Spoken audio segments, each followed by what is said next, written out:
When you think of candy at Christmas time, candy canes come to mind. People are super excited that we're doing them again. Our candy canes are very handcrafted and handmade. Loucas Candies is a 126-year-old candy shop owned by myself and Debbie. I'm the 4th generation owner, and we're getting ready for Christmas.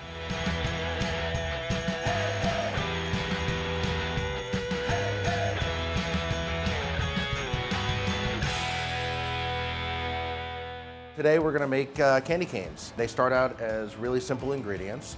We're first going to start with some sugar, corn syrup, and water. We use the blast furnace to cook the candy canes. So I'm going to turn it on. So this furnace was put in, I think, in 1903. You don't see too many of them around anymore, but it still works, still functions. We use it daily. So you just got to give the mixture a little stir. Most of the people that have used furnaces like this have, unfortunately gone out of business. So temperature is key. So we have to put a thermometer in. Final ingredient is a little trick. You have to use cream of tartar. Cream of tartar changes the acidity a bit of the sugar mixture, and it just makes the sugar stretch a little better when we're trying to pull it. We are going to cook this for about 25 minutes. This is pretty good. Ready to go? I'm ready. Once we come upstairs, we both take our little jobs. I do the white part, Debbie does the red part. This is a steel cooling table. It's around 2,000 pounds. I put Crisco on it so that the sugar won't stick. We're gonna pour this. This is gonna be the coloring, and the bars are there to keep the sugar hotter because I don't have as much. And then this is going to be the peppermint. This is the key part of the whole process. So I'm adding peppermint oil. So if you buy a candy cane in the store, they're pure white, and if you notice, if you suck on them, the red stripe actually goes away. And that's because they actually paint the red stripe or whatever color stripe, where we actually do 2 different colors of sugar. I'm gonna add food coloring. That way it doesn't steam out from the heat. And so the white will have the peppermint, and then the red is plain sugar. So what we have to do now is mix in the flavoring, mix in the coloring, and cool the sugar at the same time. Whew. Peppermint oil is really strong. When it hits the hot sugar, it starts to evaporate. Most of it goes right into my face, so I tend to cry a bit while I'm making it. Can you smell that, Deb? Oh, yeah. So my side's gonna look not as pretty as his. We'll be doing this probably another 5 minutes or so, just to get it to the right consistency and temperature. If we didn't have the gloves on, we would be burning our fingers. You can feel the heat through the gloves, but it just doesn't burn you. So for mine, I don't want to pull it too much because then the redness will get whiter and whiter, which we don't want. I like a nice deep red. The contrast between the peppermint and just the sugar adds for a different flavor palette than your normal candy canes that you get in the candy store. I'm actually checking to see how fluid it is, because at a certain point we have to start pulling it on the hook. And if it cools it too much, then when I try to mold it, it won't mold as easily. And if you don't cool it enough, then it stretches too easily, and you then don't have get nice flat canes candy either. canes. But we're almost there. When you cook sugar, it comes out this nice golden yellow color. Unfortunately, that's not traditional candy cane color.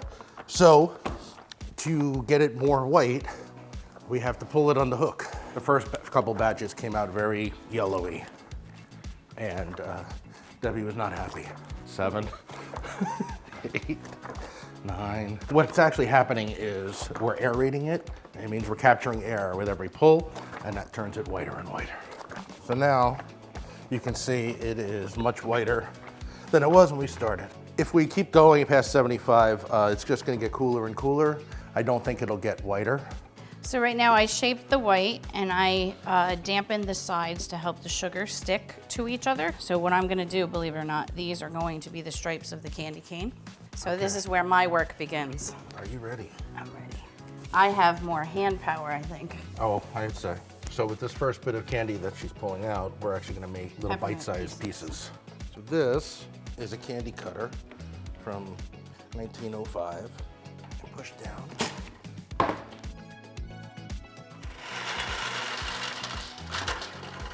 and it makes pieces. So these will cool in a few minutes. When we were deciding about the size of the candy canes, I told Nick I wanted fire truck candy canes. And he had no idea what I was talking about. So I told him when I was a little girl, my favorite memory was Santa on a fire truck. And he would get off the fire truck and he would hand you these big candy canes. I remember thinking they were massive. I wanted to make sure that we created a candy cane that was memorable to the children and even to the parents. If you can see, the sugar is hot on the inside, but the outside is getting too cool, so it's starting to crack. So that means that the sugar is cooling down on the outside too much. Like, see how it's creasing here? It's a little hot, so it's starting to fold in on itself. We have the heat lamps, and they keep the outside hot so that they don't crack. That's over here, see? No, Once it's past the window. No, that's because that's supposed to be in there. We try not to argue. There's always, two people running a business. We have difference of opinions. We have learned to communicate with each other much better. See, like here, I pulled a little too much. So now the sugar almost turned pink. We've probably made 10,000 candy canes at least. Oh yeah, easy. I usually make do you want me to make a big one? I love how her eyes light up. First year we did them, we severely underestimated it. We had a couple hundred made, and we thought that would last the season, and we sold 3,000 in a week. It keeps us busy. Brittle is peanuts, sugar, corn syrup, and then you add baking soda, and that makes it rise and aerate a little bit. Okay, so now we're gonna make our beer brittle. Beer brittle is old-fashioned peanut brittle, but instead of using water, we use craft beer. So basically we start with sugar. This is corn syrup, but in solid form. It reduces the moisture a little bit, so it's not so sticky. So we use a very old recipe. Yeah, it was my great-great-uncle's recipe. So we changed it up a little bit. Nick and I are huge craft beer lovers. Maybe we should add beer into the brittle and see if it changes the flavor, and sure enough, it worked. It is a chocolate and peanut butter porter. We're gonna light our blast furnace again. We have to mix it, make sure the sugar is completely dissolved in the liquid. Just wait till it gets to temperature and we'll be ready to go. We're gonna add peanuts next. These are raw Spanish peanuts because the peanuts will actually cook in the sugar, so you get a nice roasty flavor and it mixes in a little better. So we're gonna pour them in. So now, unfortunately, we have to constantly stir the mixture because if the peanuts sit, they'll burn. We have to cook it to 310 degrees, and then we'll be ready to pour it. I am definitely stronger than I used to be. Yeah. Oh, yeah. But mine's more forearm from the twisting and the carrying. Muscle mass out of the two of us, you. Yeah, a little bit. He actually had to change size shirts because the arms would not fit around his t-shirts. You ready? I'm ready. So the first thing we're doing is adding butter solids. Again, we're trying to reduce the moisture. So instead of using regular butter, I want the brittle to be as brittle as possible. So this is baking soda and salt. And this is what's gonna make the brittle rise and aerate. And this he has to whip to get all that baking soda into the sugar and beer. So now we're just gonna wait for it to rise. Once it starts to bubble, then we know that it's risen as much as it can, and then we'll pour it on the table. It doesn't look that appealing to me at the moment. I would say the most satisfying, obviously, is watching people experience beer brittle for the first time and never tasting it and being completely amazed. So we let this set for a couple minutes. The bottom has to get hard, and then what we're gonna do is cut it into pieces. First thing I'm gonna do is just make sure that the bottom is hard enough for us to flip, and then I'm gonna cut. So Nick's gonna flip the two ends, and then together we flip the bigger piece in the middle. Now we need to stretch it out just so we get it a little thinner. It cools faster and easier to eat. Easier to eat. So we used to hand break it, and then we were cleaning and we found this, and his dad goes, "Oh, That's the brittle hammer. that's the brittle hammer." We're like, "The what?" He goes, "Yeah, look." And we're like, "You couldn't have told us that like a year ago?" Debbie started here about 15 years ago. Our children were actually friends first. She did bring a lot of changes and a lot of new ideas to the established business.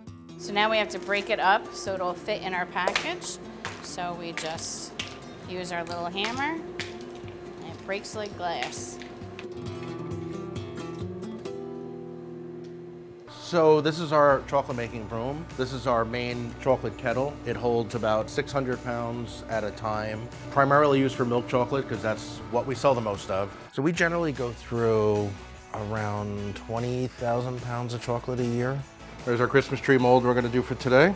We have literally thousands of different molds. Whenever you deposit chocolate into the cavities, you end up with little air bubbles. So this shakes the chocolate so that the air bubbles rise to the top. And then into the cooler. All right, we have Santa also. We make lots of these this time of year. We make snowmen, Santa Claus, Christmas trees. Christmas time, we make a variety of different shapes. I think 15 years ago, I would tell myself today to enjoy the accomplishments. We're always so busy. You go from one season to the next, and there's never that moment where you celebrate that you actually did something amazing. This business, along with every small business, is extremely challenging and frustrating. It's easy to get discouraged.